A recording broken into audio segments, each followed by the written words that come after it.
Bienvenue dans le podcast Impulsion, un podcast dédié au programme Impulsion porté par la Fabrique de la Danse.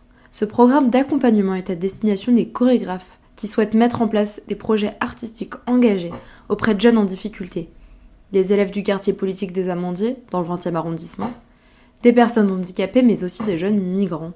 Aujourd'hui, nous sommes en présence de Elsa Lixco, qui fait partie du programme Impulsion cette année. Alors Elsa, est-ce que tu pourrais te présenter artistiquement ? Oui. Donc moi je travaille principalement à la lisière de la danse et du théâtre, ou en tout cas on peut dire que j'utilise les outils de ces deux disciplines dans lesquelles j'ai été formée et qui ont à mon sens pas mal de choses à se raconter. Je travaille avec les mots et avec le corps et je crois que j'ai la sensation que le langage et le mouvement sont les deux moyens qu'on a pour être au monde et interagir. Et même s'il y en a un qui est parfaitement socialement construit, qui est celui du langage, et l'autre qui revient à quelque chose de plus archaïque et de plus instinctif, ces deux choses cohabitent en permanence. Parfois s'engueulent, parfois s'entendent. Mais en tout cas, ça me fascine beaucoup. Et puis, je me suis aperçue aussi que, émotionnellement, dans tout mon travail de création, je cherche à donner un peu d'épaisseur à cet endroit qui est entre le rire et les larmes. Je travaille toujours sur ce fil et j'aime bien qu'on sache pas si on doit pleurer ou rire de mes créations. Voilà, en ce moment je travaille sur une série de créations avec un solo qui est sorti cette année qui s'appelle Je t'ai pas dit et qui travaille sur le non-dit et la manière dont les mots qu'on n'a pas exprimés continuent à voyager dans le corps et le mettent en mouvement. Et puis là j'attaque une création sur un duo qui potentiellement s'appellerait Plus rien à dire ou quelque chose comme ça. Et l'idée de départ, c'est deux personnes enfermées dans une pièce qui n'ont absolument plus rien à se raconter. Voilà. Merci. Tu pourrais nous dire pourquoi t'être engagée dans le programme Impulsion ?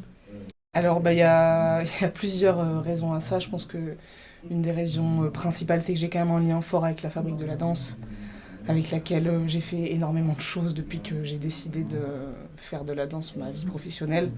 J'ai fait le programme de l'incubateur il y a quelques années, et puis je crois qu'on a traversé la Fabrique et moi en parallèle pas mal de reconfigurations pendant la crise sanitaire, des reconfigurations de pensée ou d'aspiration de nos métiers. Et moi, je suis personnellement sortie de là avec une envie farouche qui était déjà présente avant mais qui devenait de plus en plus forte pour moi de faire se rejoindre ma pratique artistique et mon engagement citoyen.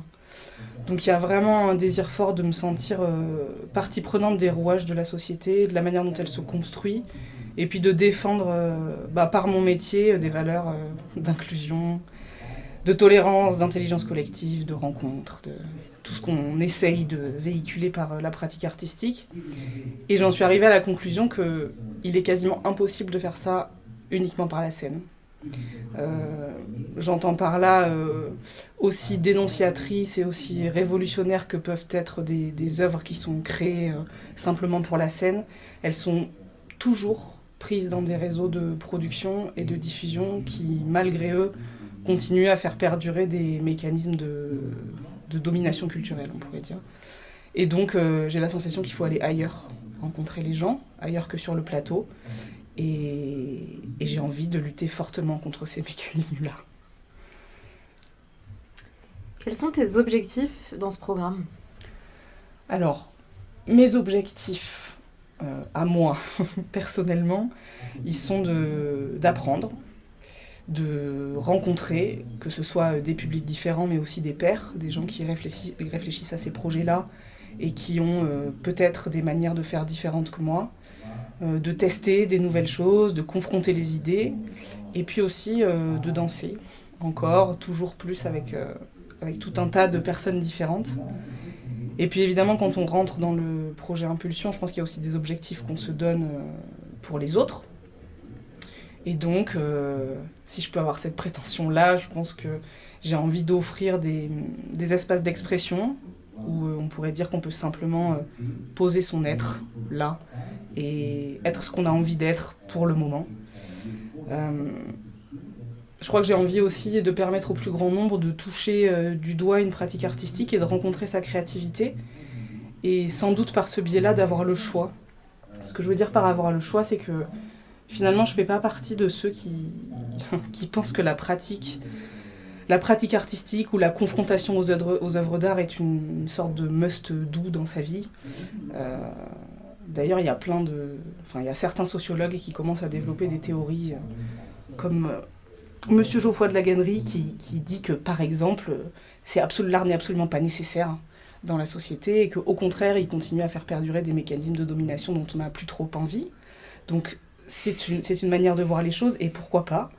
Moi, je me dis juste que tout le monde devrait avoir le choix de se dire en fait, j'ai essayé, ça me nourrit, ça m'ouvre sur le monde et sur les autres, ou pas, en fait. Mais j'ai le choix d'aller vers ça ou de ne pas y aller. Et finalement, avoir le choix, c'est, à mon sens, la base d'un processus identitaire ou d'une affirmation de soi et peut-être aussi d'une forme de liberté à laquelle on peut aspirer. Donc, j'aimerais que tout le monde ait le choix de pratiquer l'art ou non. Est-ce que tu as des projets de création avec les jeunes que tu rencontres tout au long du programme ? Oui, alors j'ai notamment un projet de création avec un groupe de jeunes qui vient apprendre le français et essayer de faire sa place parmi nous à l'école normale sociale qui est une association. Donc on est plusieurs chorégraphes à travailler avec ce même groupe. Et moi je travaille particulièrement en binôme avec Michaela Meschke. Et on a décidé de créer une banque de mots qu'on trouve humains ou humanistes, tels que accueillir, prendre soin, arriver, tout ce genre de choses. Et on essaye de les décliner dans des mini-formes chorégraphiques. Donc on travaille du passage de la langue au corps avec ces jeunes-là. Et puis on aimerait bien les emmener à montrer ça à un public au début du mois de juillet. Voilà, donc ça c'est pour ce que je fais cette année, principalement au sein du programme Impulsion. Après j'interviens à quelques moments aussi avec d'autres chorégraphes du programme sur des ateliers à l'école primaire des Amandiers. Et puis moi de mon côté, parce que le but d'Impulsion c'est quand même aussi de donner des clés pour pouvoir développer ses propres projets de son côté. Donc j'interviens en ce moment auprès d'une classe de primo-arrivants dans un lycée de Créteil, avec laquelle j'ai une 20aine d'heures pour leur faire prendre confiance en eux par le mouvement et également apprendre du vocabulaire par un autre biais.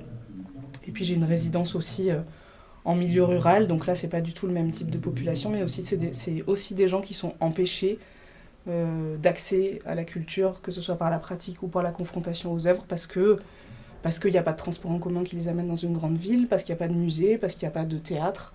Et donc j'ai 6 semaines de présence sur le territoire, avec un seul but, développer des gestes artistiques, avec le plus de monde possible.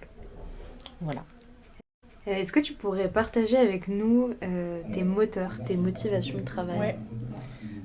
En tout cas sur ce terrain-là, si je ne parle pas de la création pure, mais davantage de ce genre de projet dont on vient de parler à propos du dispositif Impulsion, le moteur principal pour moi c'est la rencontre. J'adore sortir des milieux que je connais et dans lesquels je gravite. J'ai vraiment, je crois, très très envie de lutter contre l'entre-soi quel qu'il soit, même si c'est avec des gens avec lesquels on est d'accord, dont on partage les valeurs. Je pense que tout entre-soi a quelque chose d'un peu dangereux. Donc j'aime aller me confronter à d'autres populations, à d'autres cultures, à d'autres manières de voir le monde. Donc ça c'est la première chose.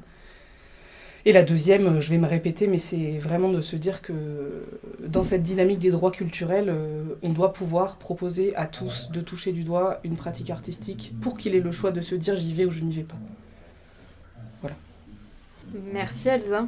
De rien.